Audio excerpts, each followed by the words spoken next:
साताऱ्याच्या सासपडे गावातील घटना 10 ऑक्टोबर रोजी घडलेली आहे. आर्या सागर चव्हाण, वय वर्ष 13, एक प्रतिष्ठित शाळेत 7वी या वर्गामध्ये शिकत असताना तिची परीक्षा संपलेली होती.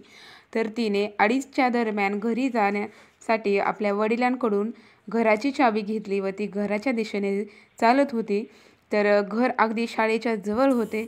तर ती घरी परतल्याच्या नंतर एका रूममध्ये ती कपडे चेंज करत होती. तर कपडे चेंज करत असताना घरामध्ये आजूबाजूला कोणीही नसताना राहुल नावाचा एक नराधम व्यक्ती तिच्या घरात शिरला व तिच्यावर अतिक्रमण करण्याचा प्रयत्न केला व तिच्यावर विरोध करून तिच्याशी झडण्याचा प्रयत्न केला. पण ती आर्या 13 वर्षाची मुलगी, तिने मात्र विरोध केला, त्याला लाथ मारली. परंतु या नराधमाला लाज नाही वाटली 13 वर्षाच्या मुलीवर एक असा बलात्कार करायला.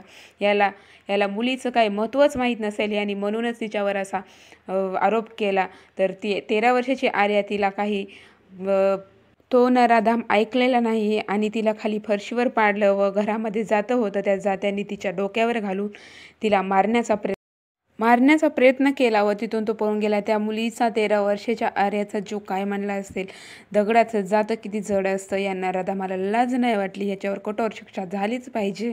अरे नालायका, तुझ्यासारखे नराधम या जगामध्ये जन्माला नाही आले तरी चालतील. असला गुन्हा केलास, त्या मुलीचा जीव काय म्हणला असेल.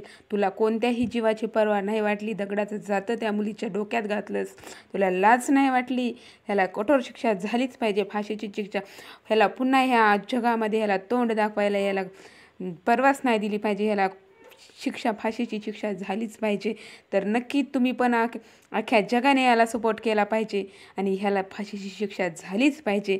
हे परत या जगामध्ये आला तर परत असले नराधम असले प्रकरण करायला काही भीत नाहीत.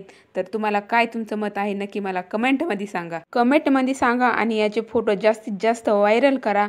कारण हा नालायक व्यक्ती ह्या जगामध्ये पुन्हा दिसला नाही पाहिजे. अशी हिला शिक्षा झालीच पाहिजे.